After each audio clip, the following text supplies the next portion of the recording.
गोली चली है यकीनन यहाँ, उस गोली का हिसाब देना होगा। खून बहा है यहाँ, उस खून का हिसाब देना होगा। लोग गुमशुदा हैं, लोग ज़ख्मी हैं। जो FIR कराने जाता है उसके घर पे धावा बोल दिया जाता है, उसके बच्चों को, बेटों को उठा लिया जाता है। हम बाज़ लोगों के मुकदमे लेकर अदालत में गए हैं, उनके घरों पे धावे बोले गए हैं। ये तमाम बात पूरी दुनिया के सामने है। ऐसा नहीं है कि ये तमाम अमल मख्फी है। पूरी दुनिया देख रही है कि इस वक्त पाकिस्तान फस्तायत की तारीकियों में धंसता चला जा रहा है। हम कोशिश कर रहे हैं कि अक्ल से हम आगे बढ़ें, इस रियासत को हम खूबसूरती से आगे बढ़ाएं, आइन कानून शराफत के मुताबिक आगे बढ़ाएं। उसी से मुल्क में इस्तेहकाम होगा, उसी से इस मुल्क में इन्वेस्टमेंट आएगी, सरमायाकारी होगी, रोज़गार बनेगी नौजवानों के लिए।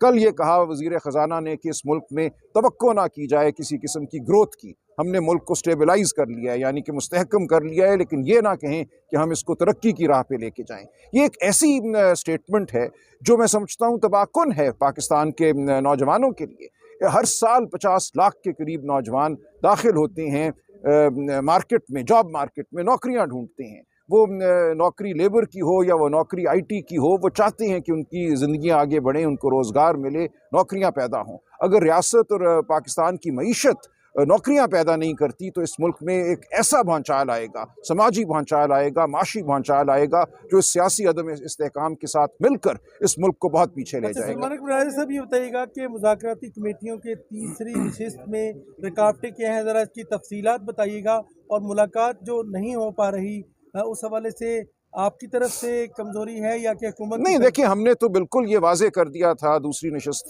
के दौरान कि अगली नशस्त तब होगी जब हम इमरान खान साहब से मिल सकेंगे। पूरी मुज़ाकराती टीम जो है ऐसे माहौल में मिले जहां हम खुल कर बात कर सकें, आगे क्या लाया अमल इख्तियार करना है उस पर मुशावरत हो सके, हिदायत ले सकें।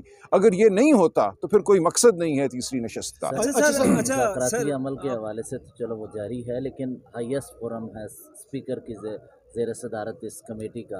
PTI ने आज एक दरख्वास्त दी अपने वकील के ज़रिए, हमें मुलाकात की इजाज़त दीजिए, हम वकला की मुलाकात को सस्पेंड किया जाए, उसके बजाय उनको वो मौका दे दिया जाए। आप इतने कमज़ोर जगह पे क्यों लीगल वो स्टैंड ले रहे हैं जहाँ पे हाईएस्ट फोरम पे हुकूमत ने यकीन दहानी कराई है? नहीं, हम स्पीकर साहब से हम बारहा दरख्वास्त कर चुके हैं, ऐसा नहीं है।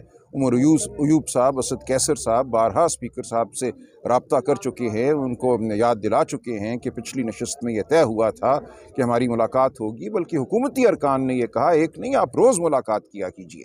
तो एक भी मुलाकात नहीं हो सकी। 2 तारीख को ये हमारी नशस्त हुई थी, आज 7 तारीख है, 5 दिन गुजर गए हैं।